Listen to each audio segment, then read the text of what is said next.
किसी का मन करता है कि दिवाली अपने परिवार के लोगों के बीच में मनाए।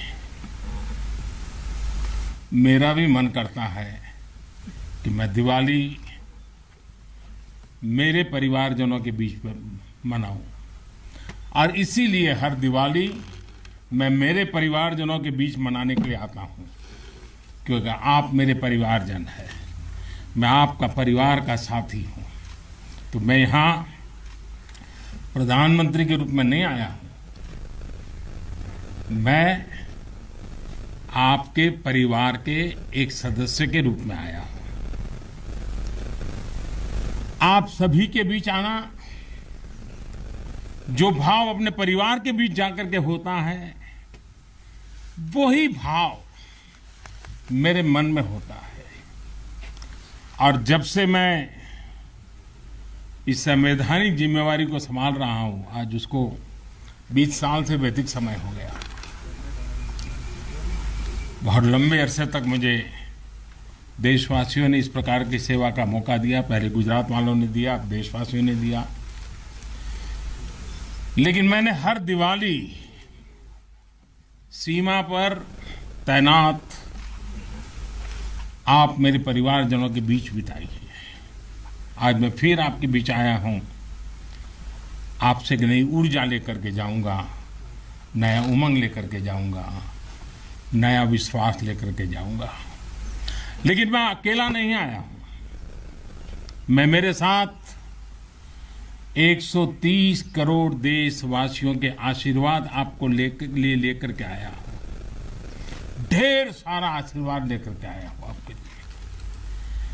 आज शाम को दिवाली पर एक दिया आपकी वीरता को, आपके शौर्य को, आपके पराक्रम को, आपके त्याग और तपस्या के नाम पर, और जो लोग देश की रक्षा में जुटे हुए हैं, ऐसे आप सबके लिए हिंदुस्तान का हर नागरिक उस दिए की ज्योत के साथ आपको अनेक अनेक शुभकामनाएं भी देता रहेगा। और आज तो मुझे पक्का विश्वास है कि आप घर पर बात करेंगे, हो सका तो फोटो भी भेज देंगे। और मुझे पक्का विश्वास है आप कहेंगे, हाँ यार इस बार तो दिवाली कुछ और थी, कहेंगे ना। देखिए आप रिलैक्स हो जाइए, आप कोई आपको देखते नहीं है, आप चिंता मत कीजिए।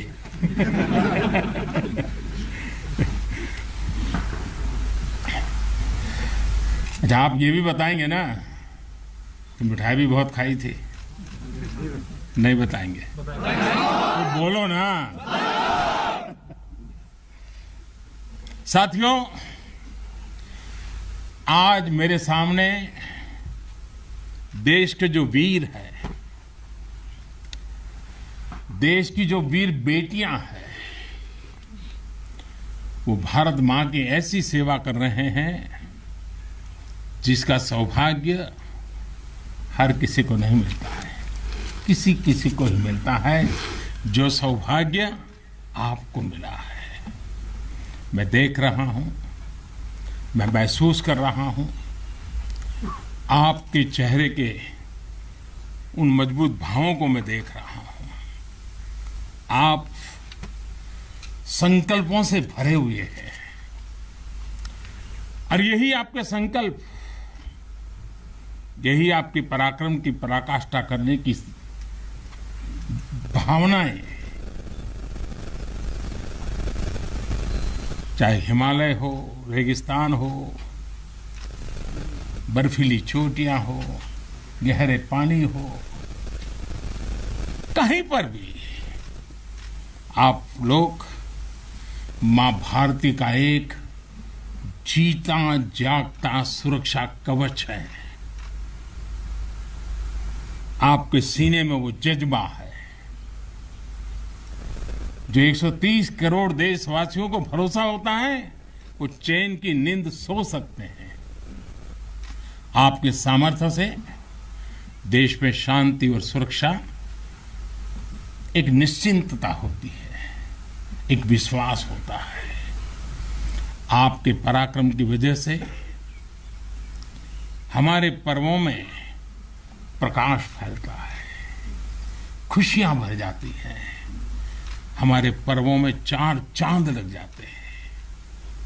अभी दीपावली के बाद गोवर्धन पूजा, फिर भैया दूज और छठ पर्व भी बिल्कुल गिनती के दिनों में सामने आ रहा है।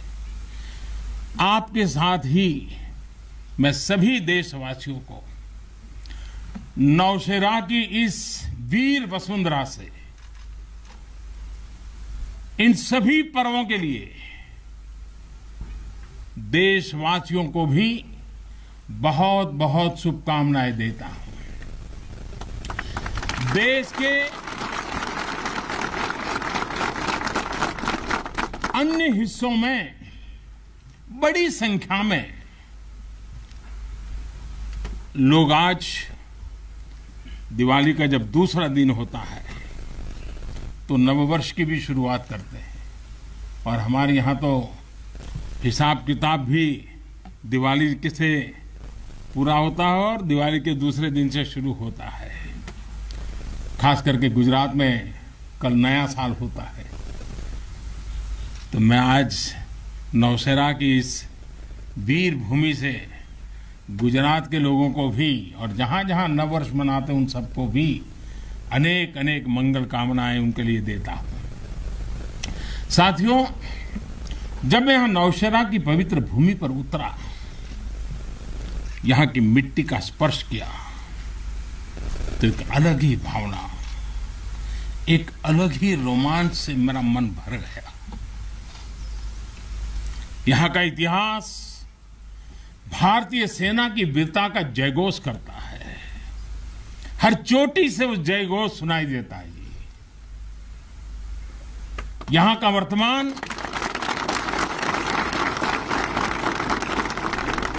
वर्तमान आप जैसे वीर जवानों की वीरता का जीता जागता उदाहरण है। वीरता का जिंदा सबूत मेरे सामने मौजूद है। नौशेरा ने हर युद्ध का, हर छद्म का, हर षड्यंत्र का माकूल जवाब देकर कश्मीर और श्रीनगर के प्रहरी का काम किया है। आजादी के तुरंत बाद ही दुश्मनों ने इस पर नजर घड़ा करके रखी हुई थी।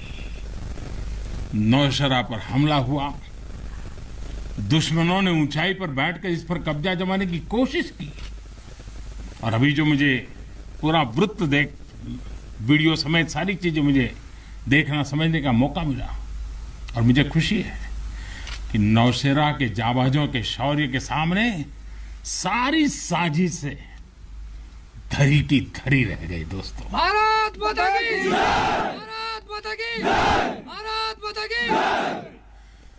भारतीय सेना की ताकत क्या होती है, इसका एहसास दुश्मन को शुरुआत के दिनों में ही लग गया था जी। मैं नमन करता हूं नौशेरा के शेर ब्रिगेडियर मोहम्मद उस्मान को, नायक जदुनाथ सिंह जी को, जिन्होंने देश की रक्षा के लिए अपना सर्वोच्च बलिदान दिया। मैं प्रणाम करता हूं लेफ्टिनेंट आर राणे को, जिन्होंने भारतीय सेना की जीत का रास्ता प्रशस्त किया था। ऐसे कितने ही वीरों ने नौशेरा की इस धरती पर गर्व की गाथाएं लिखी, अपने रक्त से लिखी हैं, अपने पराक्रम से लिखी हैं, अपने पुरुषार्थ से लिखी हैं, देश के लिए जीने मरने के संकल्पों से लिखी है। अभी मुझे, ये मेरा सौभाग्य था कि दिवाली के इस पवित्र त्योहार पर मुझे आज दो ऐसे महापुरुषों के आशीर्वाद प्राप्त करने का सौभाग्य मिला। मेरे जीवन में एक प्रकार से अनमोल विरासत है। मुझे आशीर्वाद मिले श्री बलदेव सिंह और श्री बसंत सिंह जी, ये दोनों महापुरुष बाल्यकाल में मां भारती की रक्षा के लिए फौज के साथ कंधे से कंधा मिलाकर के साधनों के अभाव के बीच भी, और जब मैं आज सुन रहा था उनको, वही जज्बा था जी, वही मिजाज था, और वर्णन ऐसे कर रहे थे जैसे आज ही अभी से लड़ाई का मैदान से आए हैं, ऐसा वर्णन कर रहे थे। आजादी के बाद हुए युद्ध में ऐसे अनेकों स्थानीय किशोरों ने ब्रिगेडियर मोहम्मद उस्मान के मार्गदर्शन से बाल सैनिक की भूमिका निभाई थी। उन्होंने अपने जीवन की परवाह न करते हुए उतनी कम उम्र में देश की सेना के साथ कंधे से कंधा मिलाकर के काम किया था, सेना की मदद की थी। नौशेरा के शौर्य का ये सिलसिला तब से जो शुरू हुआ, न कभी रुका है न कभी झुका है। यही तो नौशेरा है। भारत माता की जय! भारत माता की जय! भारत माता की जय! सर्जिकल स्ट्राइक में यहां की ब्रिगेड ने जो भूमिका निभाई, वो हर देशवासी को गौरव से भर देता है। और वो दिन तो मैं हमेशा याद रखूंगा, क्योंकि मैं कुछ तय किया था सूर्यास्त के पहले कि सब लोग लौट करके आ जाने चाहिए, और मैं हर पल फोन की घंटी पर टिकटिका के बैठा हुआ था कि आखिर से आखिर मेरा जवान पहुंच गया क्या, और कोई भी नुकसान किए बिना ये मेरे वीर जवान लौट करके आ गए, पराक्रम करके आ गए, सिद्धि प्राप्त करके आ गए। भारत माता की जय! भारत माता की जय! भारत माता की जय! सर्जिकल स्ट्राइक के बाद यहां अशांति फैलाने के अनगिनत कुत्सित प्रयास हुए, आज भी होते हैं, लेकिन हर बार आतंकवाद को मुंह तोड़ जवाब मिलता है। असत्य और अन्याय के खिलाफ इस धरती में एक स्वाभाविक प्रेरणा है, माना जाता है, और मैं मानता हूं ये अपने आप में बड़ी प्रेरणा है। ऐसा माना जाता है कि पांडवों ने भी अज्ञातवास के दौरान अपना कुछ समय इसी क्षेत्र में व्यतीत किया था। आज आप सबके बीच आकर मैं अपने आप को यहां की ऊर्जा से जुड़ा हुआ महसूस कर रहा हूं। साथियों, इस समय देश अपनी आजादी के 75 वर्ष का पर्व मना रहा है। आजादी का अमृत महोत्सव गुलामी के लंबे कालखंड में असंख्य बलिदान देकर हमने ये आजादी हासिल की है। इस आजादी की रक्षा करने का दायित्व हम सभी हिंदुस्तानियों के सर पे है, हम सबकी जिम्मेवारी है। आजादी के अमृत काल में हमारे सामने नए लक्ष्य हैं, नए संकल्प हैं, नई चुनौतियां भी हैं। ऐसे महत्वपूर्ण कालखंड में आज का भारत अपनी शक्तियों को लेकर भी सजग है और अपने संसाधनों को लेकर भी। दुर्भाग्य से पहले हमारे देश में सेना से जुड़े संसाधनों के लिए ये मान लिया गया था कि हमें जो कुछ भी मिलेगा विदेशों से ही मिलेगा। हमें टेक्नोलॉजी के मामले में झुकना पड़ता था, ज्यादा पैसे खर्च करने पड़ते थे। नए हथियार, नए उपकरण खरीदने होते थे तो प्रक्रिया सालों साल चलती रहती थी। यानी एक अफसर फाइल शुरू करें, वो रिटायर हो जाए, तब तक भी चीज नहीं पहुंचती थी। ऐसा ही कालखंड था। नतीजा ये कि जरूरत के समय हथियार फिर आपाधापी में खरीदे जाते थे।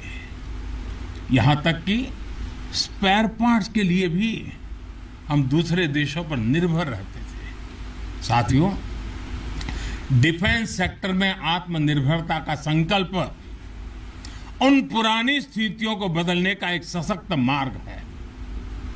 देश के रक्षा खर्च के लिए जो बजट होता है, अब उसका करीब 65% देश के भीतर ही खरीदी पर खर्च हो रहा है। हमारे देश ये सब कर सकता है, करके दिखाया है। एक अभूतपूर्व कदम उठाते हुए अब भारत ने यह भी तय किया है कि 200 से ज्यादा साजो सामान और उपकरण अब देश के भीतर ही खरीदे जाएंगे। आत्मनिर्भर भारत का यही तो संकल्प है। अगले कुछ महीनों में इसमें और सामान जुड़ने वाले हैं। देश को आत्मनिर्भर बनाने वाली ये पॉजिटिव लिस्ट और लंबी हो जाएगी। इससे देश का डिफेंस सेक्टर मजबूत होगा, नए नए हथियारों उपकरणों के निर्माण के लिए निवेश बढ़ेगा।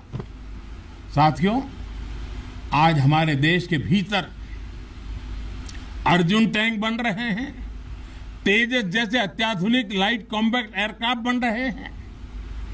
अभी विजयादशमी के दिन 7 नई डिफेंस कंपनियों को भी राष्ट्र को समर्पित किया गया है। हमारी जो ऑर्डिनेंस फैक्ट्रीज थी वो अब स्पेशलाइज्ड सेक्टर में आधुनिक रक्षा उपकरण बनाएगी। आज हमारा प्राइवेट सेक्टर भी राष्ट्र रक्षा के संकल्प का सारथी बन रहा है। हमारे कई नए डिफेंस स्टार्टअप्स आज अपना परचम लहरा रहे हैं। हमारे नौजवान 20, 22, 25 साल के नौजवान क्या क्या चीजें लेकर के आ रहे हैं, गर्व होता है। साथियों, उत्तर प्रदेश और तमिलनाडु में बन रहे डिफेंस कॉरिडोर इस स्पीड को और तेज करने वाले हैं। ये सारे कदम जो आज हम उठा रहे हैं वो भारत के सामर्थ्य के साथ साथ डिफेंस एक्सपोर्टर के रूप में हमारी पहचान को भी सशक्त करने वाले हैं। साथियों, हमारे शास्त्रों में कहा गया है, को अति भारः समर्था नाम, यानी जो समर्थ होता है उसके लिए अति भार मायने नहीं रखता, वो सहज ही अपने संकल्पों को सिद्ध करता है। इसलिए आज हमें बदलती दुनिया, युद्ध के बदलते स्वरूप के अनुसार ही अपनी सैन्य शक्ति को भी बढ़ाना है, उसको नए ताकत के साथ ढालना भी है। हमें अपनी तैयारियों को दुनिया में हो रहे इस तेज परिवर्तन के अनुकूल ही ढालना ही होगा। हमें मालूम है कि इस समय हाथी घोड़े पर लड़ाइयां होती थी। अब कोई सोच नहीं सकता हाथी घोड़े की लड़ाई, रूप बदल गया। पहले शायद युद्ध के रूप बदलने में दशकों लग जाते होंगे, शताब्दियां लग जाती होगी। आज तो सुबह एक तरीका होगा तो शाम को दूसरा तरीका होगा लड़ाई का। इतनी तेजी से टेक्नोलॉजी अपनी जगह बना रही है। आज की युद्ध कला सिर्फ ऑपरेशंस के तौर तरीकों तक ही सीमित नहीं है। आज अलग अलग पहलुओं में बेहतर तालमेल, टेक्नोलॉजी और हाइब्रिड टैक्टिक्स का उपयोग बहुत बड़ा फर्क डाल सकता है। संगठित नेतृत्व एक्शन में बेहतर समन्वय आज बहुत जरूरी है।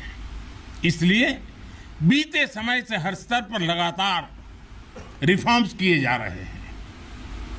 चीफ ऑफ डिफेंस स्टाफ की नियुक्ति हो या डिपार्टमेंट ऑफ मिलिट्री अफेयर्स का गठन, ये हमारी सैन्य शक्ति को बदलते समय के साथ कदम ताल करने में अहम रोल निभा रहे हैं।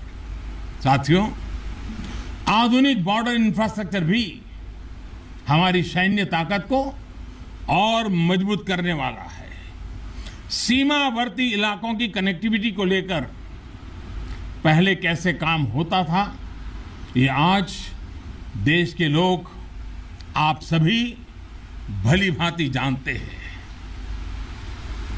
अब आज लद्दाख से लेकर के अरुणाचल प्रदेश तक, जैसलमेर से लेकर के अंडमान निकोबार द्वीप तक, हमारे बॉर्डर एरियाज में, हमारे समुद्रिक तट पर जहां सामान्य कनेक्टिविटी भी नहीं होती थी, आज वहां आधुनिक रोड, बड़े बड़े टनल्स, पूल और ऑप्टिकल फाइबर जैसे नेटवर्क बिछाए जा रहे हैं। इससे हमारी डिप्लॉयमेंट कैपेबिलिटी में तो भूतपूर्व सुधार हुआ ही है। सैनिकों को भी अब बहुत अधिक सुविधा हो रही है। साथियों, नारी शक्ति को नए और समर्थ भारत की शक्ति बनाने का गंभीर प्रयास बीते 7 सालों में हर सेक्टर में किया जा रहा है। देश की रक्षा के क्षेत्र में भी भारत की बेटियों की भागीदारी अब नई बुलंदी की तरफ बढ़ रही है। नेवी और एयरफोर्स में अग्रिम मोर्चों पर तैनाती के बाद अब आर्मी में भी महिलाओं की भूमिका का विस्तार हो रहा है।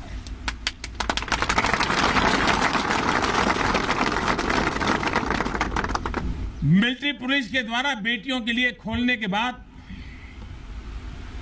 अब महिला अफसरों को परमानेंट कमीशन देना इसी भागीदारी के विस्तार का ही हिस्सा है। अब बेटियों के लिए नेशनल डिफेंस एकेडमी, राष्ट्रीय मिलिट्री स्कूल और राष्ट्रीय इंडियन मिलिट्री कॉलेज जैसे देश के प्रीमियर मिलिट्री संस्थानों के दरवाजे खोले जा रहे हैं।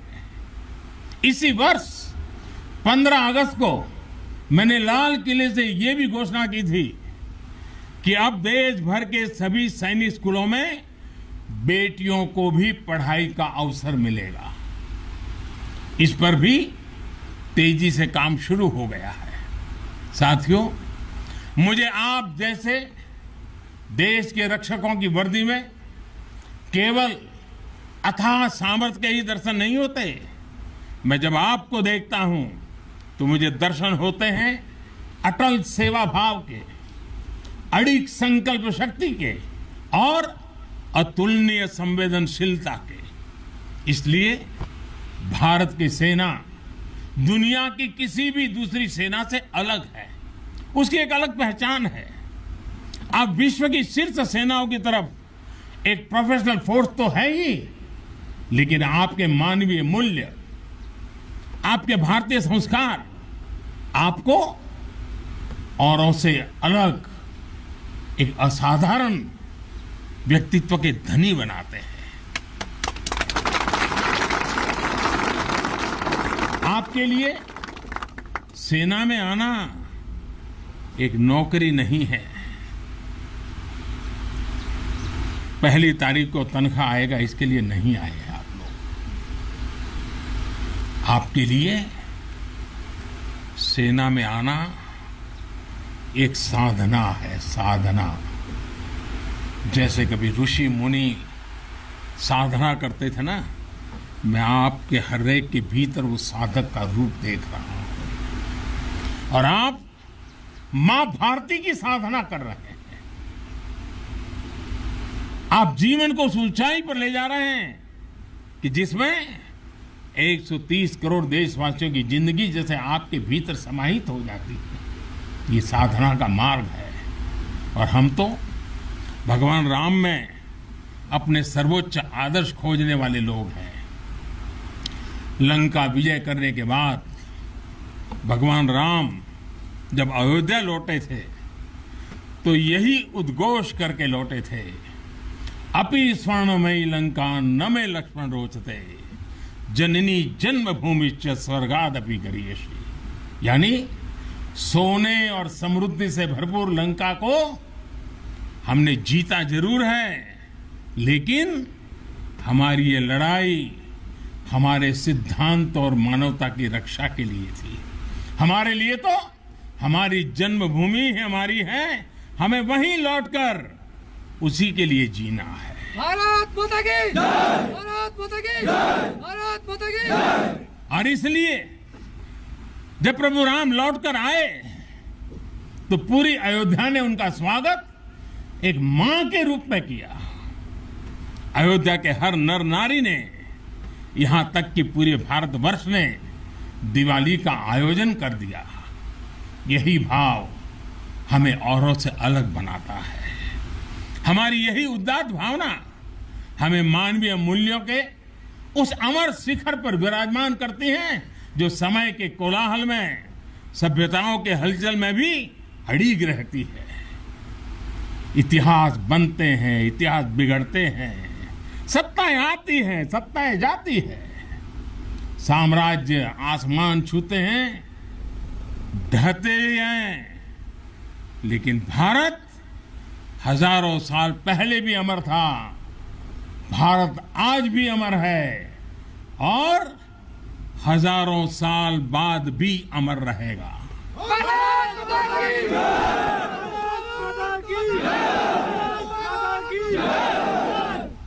हम राष्ट्र को शासन, सत्ता और साम्राज्य के रूप में नहीं देखते। हमारे लिए तो ये साक्षात जीवंत आत्मा है। इसकी रक्षा हमारे लिए केवल भौगोलिक रेखाओं की रक्षा भर नहीं है। हमारे लिए राष्ट्र रक्षा का अर्थ है इस राष्ट्रीय जीवंतता की रक्षा, राष्ट्रीय एकता की रक्षा और राष्ट्रीय अखंडता की रक्षा।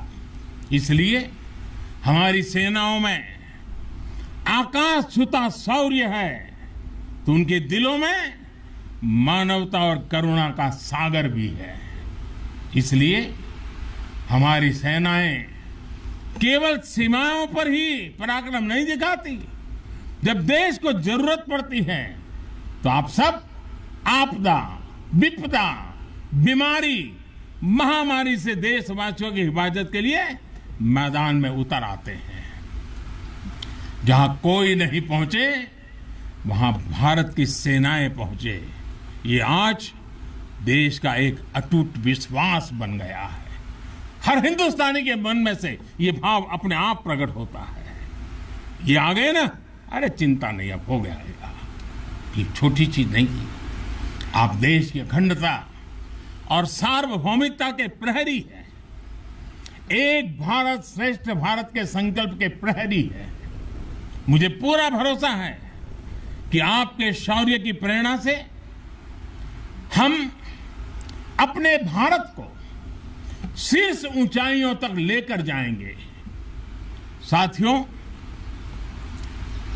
दीपावली की आपको भी शुभकामना है, आपके परिवारजनों को शुभकामना है और आप जैसे वीर बेटे बेटियों को जन्म देने वाली उन माताओं को भी मेरे प्रणाम है। भारत माता की जय! भारत माता की जय! भारत माता की जय! मैं फिर एक बार आप सबको दीपावली की अनेक अनेक शुभकामनाएं देता हूं। मेरे साथ पूरी ताकत से बोलिए, भारत माता की जय! भारत माता की जय! भारत माता की जय! बहुत बहुत धन्यवाद। प्रधानमंत्री नरेंद्र मोदी को आप सुन रहे थे, जो कि दिवाली के खास मौके पर जवानों के बीच पहुंचे और उन्होंने कहा कि मैं हर शख्स चाहता है कि अपने परिवार के साथ दिवाली मनाए। शुरुआत ही प्रधानमंत्री नरेंद्र मोदी ने इस बात से की कि मैं भी अपने परिवार के साथ यहां दिवाली मनाने आया हूं। उन्होंने कहा कि जवान हमारे परिवार के ही सदस्य हैं और वो सेना पर यहां सुरक्षा के लिए तैयार रहते हैं, लेकिन हम लोग आज इस मौके पर उनके साथ इस त्योहार को मनाना चाहते हैं और इसीलिए पूरे देश, मतलब देशवासियों के साथ प्रधानमंत्री नरेंद्र मोदी का जुड़ाव और उसी को लेकर वो जवानों के बीच भी पहुंचे हैं। एक छोटे से ब्रेक के लिए रुकेंगे, आप देखते रहिए आज तक।